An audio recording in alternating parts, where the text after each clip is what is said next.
électeur bi ma woo Barthélemy parce que maa ko ni ñi ci ëpp sa commune la ñu war a jël ñu ngi wër seen carte te carte yaa ngi nii ci valise bi donc boobu ba léegi xam nañu Médina luy métti seen bopp la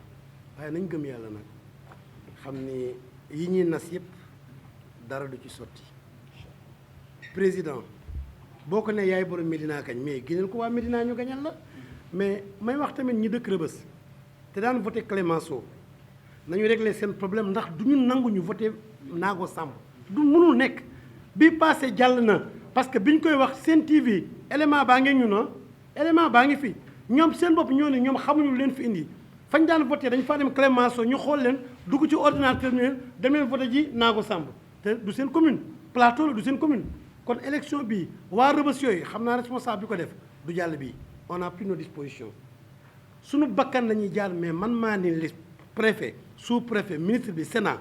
bu ñu yeboo def lu ñu mën mais Malick Sy du ñu fa voté Malick Sy na ko plateau jël moo ko moom ñun Médina am nañu fu ñu war a voté fii la ñuy voté càcc gi dafa setul du ñu ay pro seen càcc gi ñu bëgg càccantu gi dafa setul doon nga sa dënn fu ne yaay diw yaay diw yaay diw mais kaay xeex te du gagné mais affaire bi teel naa bëri coow trop tey yaa ngi jël ay 4 camions policiers di intimider waa Médina yi teg ko ci buntu stade bi mais pour lan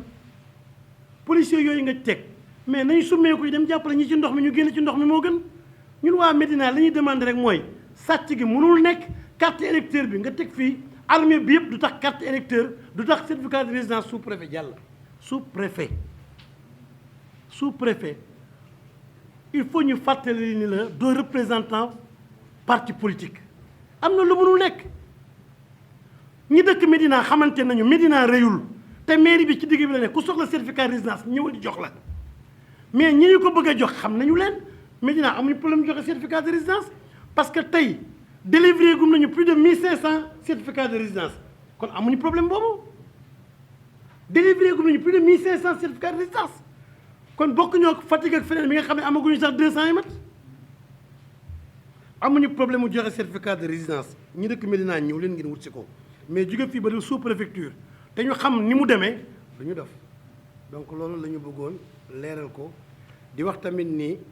élection yi ñëw du ñu nangu tamit waa APR yi ñu def leen ay président de commission ak leneen ak ay assesseurs fonctionnaires yi la ñu wax ak enseignants yi ak leneen mais li passé moom dara du ci amaat bi yoon te fàttali naa leen ko sànq ni pour ñu changer carte électorale bi dañu war a waxtaan ak collège dañu war a waxtaan ak ñi nga xam ne ñooy représenté parti politique yi ak maire bi ci bokk bi ñu koy yóbbu Malick waxuñu ñun dañoo yeewu yem ci ñu da daan voté Nago Samb wala Mour Diop dafa jëli cartam bi passé gis ni Malick Sy lay voté yaakaar naa jox nañ leen ay quelques exemplaires pour ngeen xool ko léegi nag chaque 15 jours dinañ def point de presse bi pour wax état travaux mairie bi fan la toll ak situation politique bi fan la toll ndax dootuñu may kenn muy wax lu ko neex li ñu war a def ci Médina ñu ngi ko ci war a def ku am doole pour dimbali Médina bu dee da nga bëgg a bàyyi ba élection des moins d'1 an nga téye sa doole kuy def te yàlla tax ku mel ni Cheikh Seck ak keneen ñooñu soxla nañu ko ndax ñu ngi dimbali Médina te kenn yëgul am na loo xam ne du ndimbal nag ndimbal loo xam ne da nga koo jégleel à 1 an des élections te lépp boo koy def presse ngay woo mais dootul ndimbal ñun yàgg nañu dem dëj yàgg nañ dem jàkka yàgg nañ def ay teraanga fu nekk yàgg nañu rey nag yoo xam ne pour nga am nag sax da nga wane sa carte électeur kooku nag boobu on doit l'appeler